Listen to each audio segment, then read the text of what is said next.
Mister Stalin அப்படின்னு கூப்பிட்டார். இப்போ நான் கூப்பிடுறேன், மிஸ்டர் விஜய் அங்கிள். ஒன்னா அங்கிள்னு கூப்பிடுறது விட்ரி.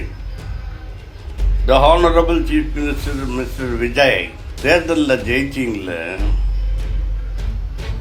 ஒரு வார்த்தை உங்களுக்காக ஓட்டு போட்ட மக்களுக்கு நன்றின்னு சொல்லியிருக்கீங்களா? ஒரு பிரஸ் மீட்டை கூப்பிட்டு அதில் என்னுடைய ஆட்சி அமைக்கிறதுக்கு உதவி பண்ண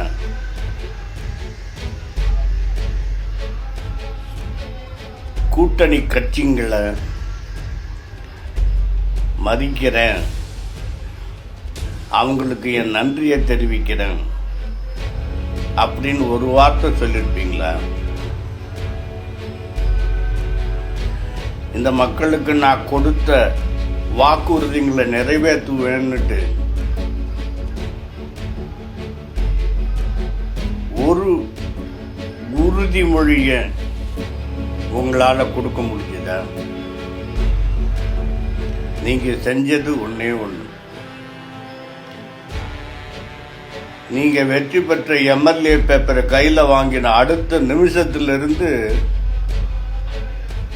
உங்கள் கார் கவர்னர் மாளிகைக்கும் பனையூர் பங்களாக்கும் மட்டும்தான் போயிட்டு வந்தது. அத்தனை தடவை போயிட்டு வந்தும் அந்தர் பல்ட்டி அடிச்சும் அதுவும் முடியல. கடைசியில் இங்க யாரை திட்டினீங்களோ அவருடைய ஆட்களை வச்சுதான் உங்களால ஆட்சியே பிடிக்க முடியும். ஆனா இப்பவும் ஒரு அரசியல் காரணத்துக்காக நான் எதிர்த்து பேசியிருப்பேன். இருந்தாலும் முன்னாள் முதலமைச்சர் அப்படிங்கிற ஒரு காரணத்துக்காகவும் மறைமுகமாகவோ எனக்கு உதவி பண்ண மதிப்பிற்குரிய ஸ்டாலின் அவர்களுக்கு நன்றி அப்படின்னு ஒரு வார்த்தை.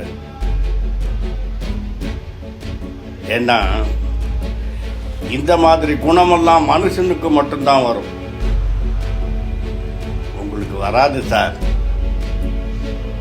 ஆனரபிள் சீஃப் மினிஸ்டர், தமிழக மக்கள் ரொம்ப தெளிவாதான் இருப்பாங்களே தவிர்த்து இது அயோத்தி மாதிரி ஆக்கலாமே, இதுல என்ன தவறுன்னு கேக்குறாருன்னா அப்ப அவர் எந்த அளவு இவருக்கு அறிவு இருக்கு நயினார் நாகேந்திரன் அவர்களுக்குன்னு இதுலயே மக்கள் தெளிவா புரிஞ்சிருப்பாங்க.